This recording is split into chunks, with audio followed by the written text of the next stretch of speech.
reach in. Yes, he does. And he's crossed. একাধিক catch miss, over থ্রোতে শরীফুলের 4 দেয়া, শেষ ওভারে তানজিম সাকিবের বিমার কিংবা শেষ বলে অবিশ্বাস্যভাবে হৃদয়ের রান আউটের সুযোগ মিস। আরব আমিরাতের বিপক্ষে দ্বিতীয় টি-20 হারে এই দৃষ্টিকটু ব্যাপারগুলো এখন আলোচনা সমালোচনার কেন্দ্রে। আরব আমিরাতের ইতিহাস গড়ার দিনে অপ্রত্যাশিত এই হার আবারও বাংলাদেশ দলকে দাঁড় করিয়েছে কাঠগড়ায়।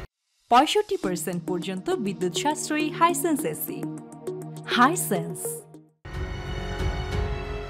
এমন পরাজয়ের পর ফিল্ডিংকেই দুষছেন টাইগার হেড কোচ।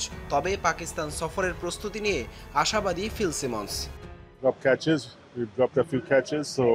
আমরা খারাপ ব্যাটিং করিনি, তবে সমস্যা হয়েছে ফিল্ডিংয়ে। আমরা বেশ কিছু ক্যাচ মিস করেছি, রান আউটের সুযোগ নষ্ট করেছি। এ ধরনের ভুলে ম্যাচ হাতছাড়া হয়।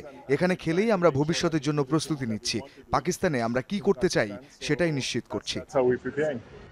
এদিকে দ্বিতীয় ম্যাচে জয়ে সমতায় আনা আমিরাতের লক্ষ্য এবার সিরিজ জয়। টি-20তে নিজেদের ভালো দল দাবি করলেন আসিফ খান। শেষ ম্যাচেও আমরা সেরাটা দেব এবং লক্ষ্য থাকবে 2-1 সিরিজ জেতার। টি-20তে আমরা খুব ভালো দল। এর আগে আফগানিস্তান ও নিউজিল্যান্ডের মতো টেস্ট খেলুড়ে দলকে হারিয়েছি। বুধবার সিরিজ নির্ধারণী তৃতীয় ও শেষ টি-20তে মাঠে নামবে লিটন দাসের দল।